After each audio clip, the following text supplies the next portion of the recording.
Una caligrafía temblorosa, fechas que se remontaban a décadas atrás, y notas breves que parecían más súplicas que anotaciones clínicas.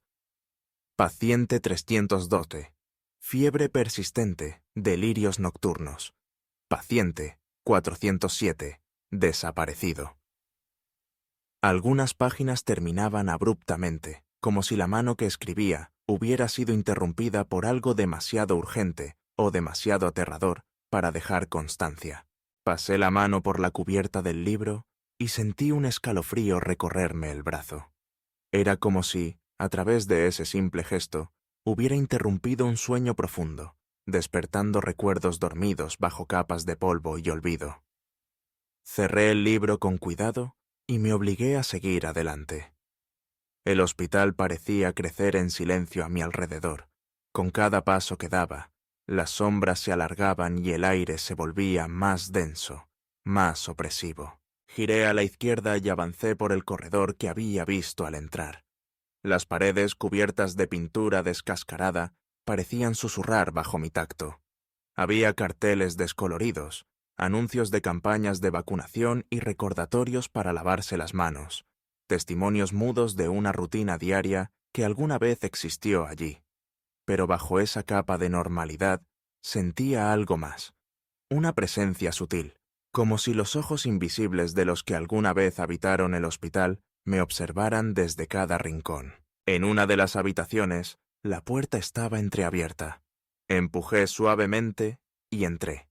Era una sala de consulta, con una camilla cubierta por una sábana amarillenta y una lámpara de pie que ya no funcionaba. Había frascos vacíos sobre una bandeja metálica y una silla volcada en el suelo. Pero lo que más me llamó la atención fue el olor, una mezcla de desinfectante antiguo y algo indefinible, algo rancio, como el miedo atrapado entre cuatro paredes. Me acerqué a la ventana. A través de los cristales rotos, la luz de la tarde entraba a raudales, proyectando sombras largas y distorsionadas sobre el suelo. Afuera, el viento movía las hojas secas, creando un murmullo que se mezclaba con los sonidos sutiles del hospital. Un golpeteo lejano, un crujido, el leve susurro de las cortinas deshilachadas. Volví al pasillo y me detuve frente a una placa oxidada. Sala de internación. El pasillo que conducía a esas habitaciones era aún más oscuro. El silencio se volvía casi absoluto, roto solo por el eco de mis propios pasos y el latido acelerado de mi corazón. Caminé despacio, sintiendo que cada metro recorrido era una pequeña victoria sobre el miedo, pero también una invitación a lo desconocido. Las habitaciones se sucedían una tras otra, cada una con su propia historia inscrita en los objetos que habían quedado atrás. Camas con colchones hundidos, jarras rotas, fotografías enmarcadas que alguien había olvidado llevarse. En una de las mesas de noche encontré una carta sin remitente, escrita con una letra apretada. Si alguien llega a leer esto, por favor, recen por nosotros. No podemos salir. Escuchamos sus voces todas las noches. No nos dejan dormir. La leí varias veces, tratando de imaginar a la persona que la había escrito, la desesperación en cada palabra, la esperanza remota de que algún día alguien, como yo, entrara y encontrara su mensaje. Guardé la carta en mi bolsillo, sintiendo el peso de esa súplica silenciosa. Continué mi recorrido, llegando finalmente a la sala de operaciones.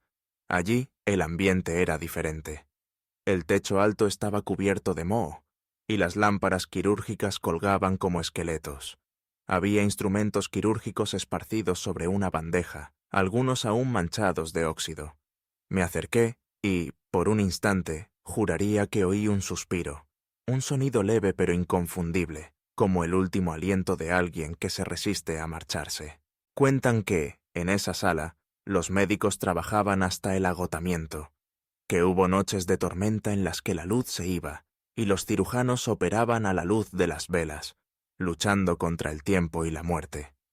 Pero también se dice que, en algunas ocasiones, no pudieron salvar a todos, y que, desde entonces, algunas noches, la sala se llena de sombras y murmullos, como si los fantasmas de los que no sobrevivieron regresaran a buscar respuestas.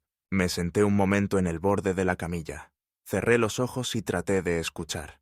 El silencio era tan profundo que podía oír mi propia respiración. Pero pronto, otros sonidos empezaron a surgir.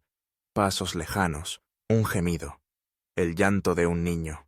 Abrí los ojos de golpe, pero no había nadie.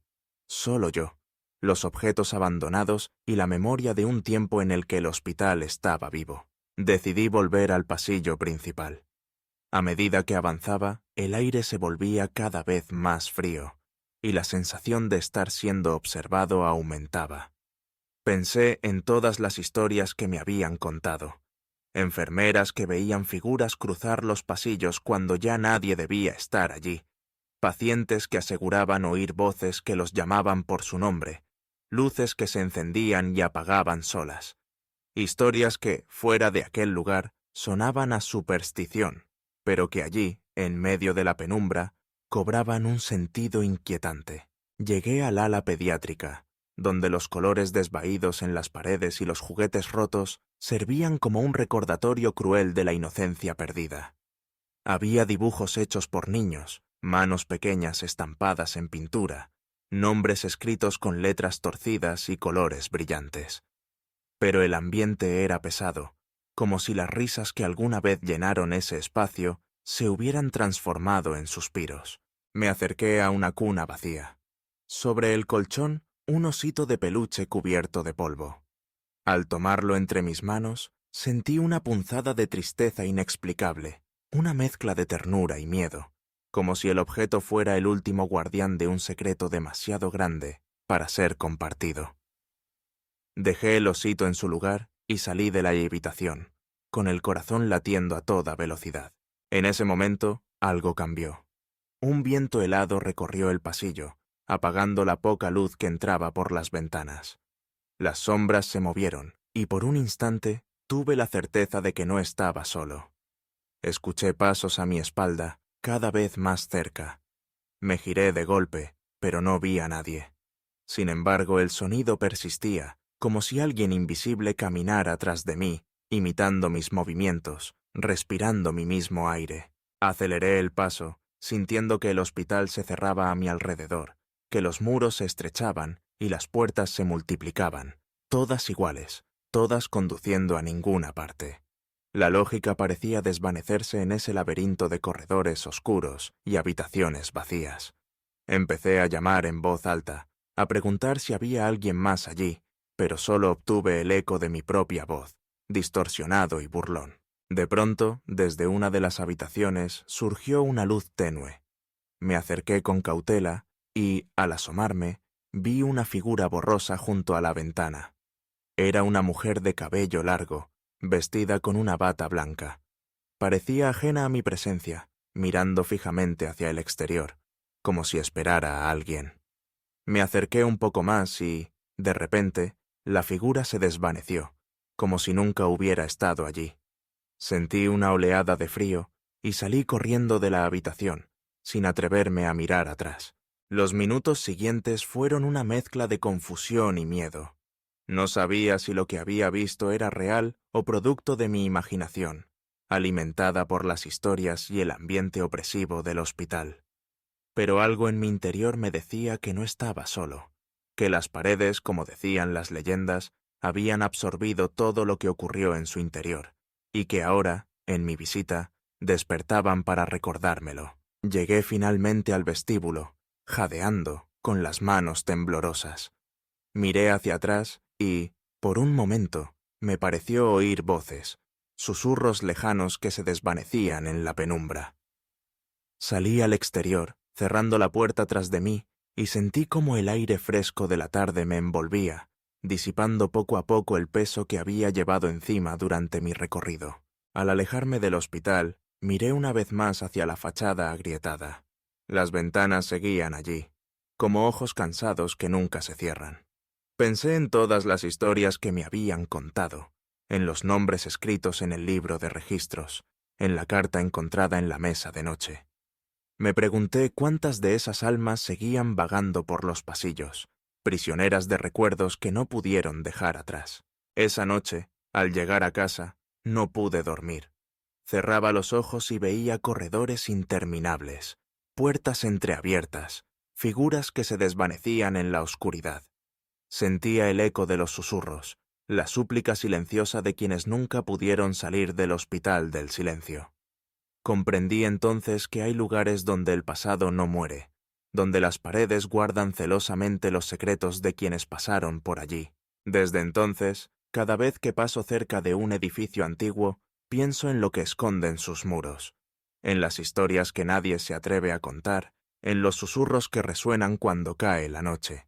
Y recuerdo que, a veces, la curiosidad nos lleva a descubrir más de lo que estábamos preparados para saber. El Hospital General San Elías sigue allí, esperando.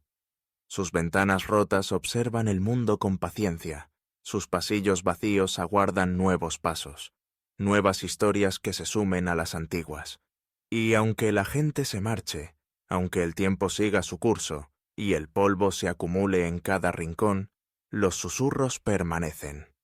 Porque hay lugares donde el silencio no es ausencia de sonido, sino la suma de todas las voces que alguna vez pasaron por allí y que nunca te encontraron descanso. Así es como entendí que algunas paredes realmente absorben lo que ocurre en su interior, que, aunque intentemos olvidarlas, las historias persisten, aguardando a que alguien algún día decida escuchar.